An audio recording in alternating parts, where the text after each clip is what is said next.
O presidente do Equador, Lenín Moreno, ele adotou uma política econômica de tipo neoliberal, muito semelhante à política que o Macri adota na Argentina, ou o Bolsonaro aqui no Brasil, ou o Ivan Duque na Colômbia.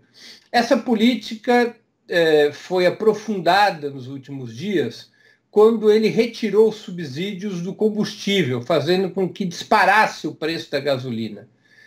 Além desta medida que afetou o preço do combustível, há um conjunto de outras medidas que afeta os salários, que afeta o emprego, que afeta a previdência social.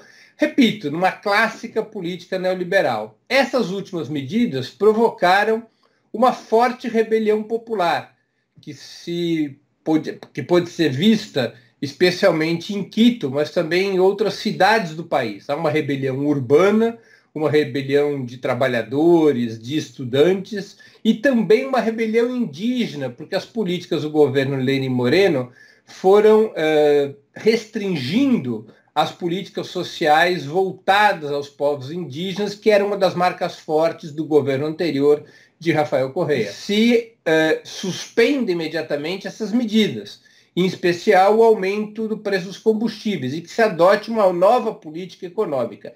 Essas eram as reivindicações iniciais dos manifestantes.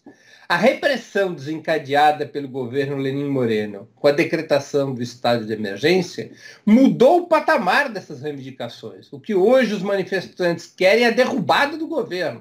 Está em curso no Equador uma rebelião popular, uma rebelião urbana e uma rebelião indígena, cujo objetivo já não é mais econômico. O objetivo é derrubar o governo do Lenín Moreno e convocar eleições antecipadas. Nos anos 90 e no início dos anos 2000, o Equador foi palco de rebeliões populares desse tipo. O povo equatoriano chegou a derrubar 2 presidentes da República que violaram seus compromissos eleitorais, que adotaram políticas claramente antipopulares e antinacionais e que finalmente ordenaram a repressão contra manifestações populares. Isso não é uma novidade na história do Equador. O povo equatoriano tem uma tradição de mobilização, de rebelião, de revolta em situações desse tipo. Lenín Moreno foi eleito como um candidato de esquerda, apoiado pelo Rafael Correa, com o compromisso de dar continuidade à política de distribuição de renda e riqueza que vinha sendo a característica do governo do Rafael Correa. Lenín Moreno, eleito com o apoio da esquerda, depois traiu, mudou de time, pulou de lado e passou a defender o programa econômico das elites do Equador e também passou a adotar, do ponto de vista do jogo partidário, uma atitude de ruptura e de perseguição contra Rafael Correa e contra seus próprios companheiros antigamente. Lenín Moreno fazia parte do mesmo partido de Rafael Correa. Isso foi criando o caldo de cultura da rebelião atual. Há uma insatisfação dobrada do povo salvadorenho pelas medidas concretas e pelo sentimento de traição que Lenín Moreno provoca na população. É provável que ele não tenha mudado tanto de lado. É provável que ele já tivesse compromissos com setores da burguesia equatoriana, com setores vinculados ao governo dos Estados Unidos antes das eleições. É possível que Rafael Correa tenha caído em um erro ao indicá-lo como seu sucessor. É possível que a Aliança País, partido de Rafael Correa então e também de Lenín Moreno, tenha se equivocado ao apontar seu nome para a sucessão presidencial de Rafael Correa. Lenín Moreno aparecia nas pesquisas como um nome com maiores possibilidades eleitorais. Eu acho que isso levou Rafael Correa a apoiá-lo, mesmo sem ter segurança sobre o que Lenín Moreno poderia representar em termos de projeto para o país. Uma vez vitorioso, Lenín Moreno já desencadeou imediatamente um conjunto de represálias contra Rafael Correa, contra os integrantes do governo de Rafael Correa, e já começou abertamente a flertar com as elites econômicas do país, adotando pouco a pouco uma política econômica diferente, antagônica àquela pela qual ele havia sido eleito. Como eu já disse, o povo equatoriano já derrubou o governo 2 vezes nos últimos 15 anos.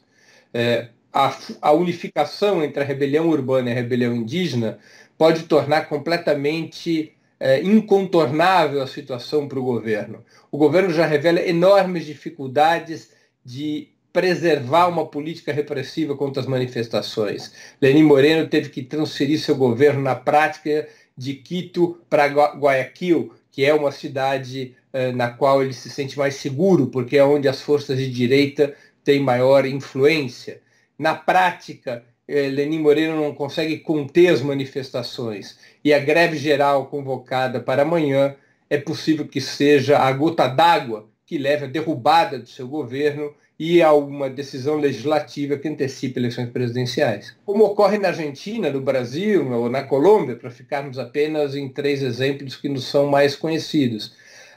No Equador, o que se trata é de uma política neoliberal que atende fundamentalmente os interesses dos grandes bancos, dos setores rentistas do empresariado, dos setores dirigentes do capitalismo estadunidense. São fundamentalmente esses setores que têm interesse em privatizações, desregulamentações, redução dos salários, redução dos direitos, redução da previdência, redução dos subsídios que amparam políticas sociais distributivistas. Ou seja, é uma luta para reconcentrar a renda e a riqueza parcialmente redistribuída durante os governos de Rafael Correa. Isso é do interesse fundamentalmente desses setores sociais aos quais eu me referi. Quem está contra essa política? Fundamentalmente as classes trabalhadoras, mas também os povos indígenas, também os setores pequenos do empresariado equatoriano, que o país vive uma situação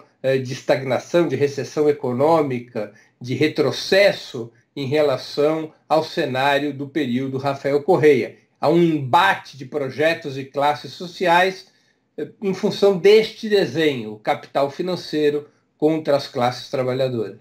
O golpe de Estado, a meu juízo, já foi dado. Lenín Moreno foi eleito com um programa e governou com outro programa. Lenín Moreno, diante das manifestações populares, decretou estado de emergência e transitou das regras democráticas por uma atitude claramente ditatorial. Esse é o golpe de Estado. O que nós estamos assistindo no Equador é uma reação popular e indígena contra o golpe de Estado. E essa reação popular e indígena contra o golpe de Estado pode ser vitoriosa, pode ser uma reação vitoriosa. E a vitória dessa reação popular e indígena faria um bem danado à democracia no Equador e na América Latina. Imagino que possa servir de exemplo. Os povos devem lutar, devem intensificar sua luta contra o neoliberalismo e contra os governos conservadores que representam a aplicação desse programa. Não há outro caminho para os povos da América Latina senão lutar, e lutar cada vez com mais força contra governos e programas desse tipo. Esse é o exemplo da rebelião popular e indígena no Equador. Imagino que esse exemplo possa servir de estímulo para que outros povos intensifiquem suas lutas contra o neoliberalismo. Só há 2 saídas nesse momento. Ou uma vitoriosa rebelião popular indígena que derrube o governo Lenín Moreno e convoque antecipadamente eleições presidenciais com a liberdade de participação de todos os candidatos e partidos, essa é a saída democrática, ou Lenín Moreno conseguirá derrotar essa rebelião popular, provavelmente a ferro e fogo, com uma repressão cada vez mais profunda, fazendo com que o Equador saia do terreno da democracia e de vez passe ao terreno de uma ditadura, pode ser até de uma ditadura velada, mas fundamentalmente de um regime antidemocrático, antipopular e antinacional. Essas são as 2 saídas, ou ganha o povo ou ganha as elites.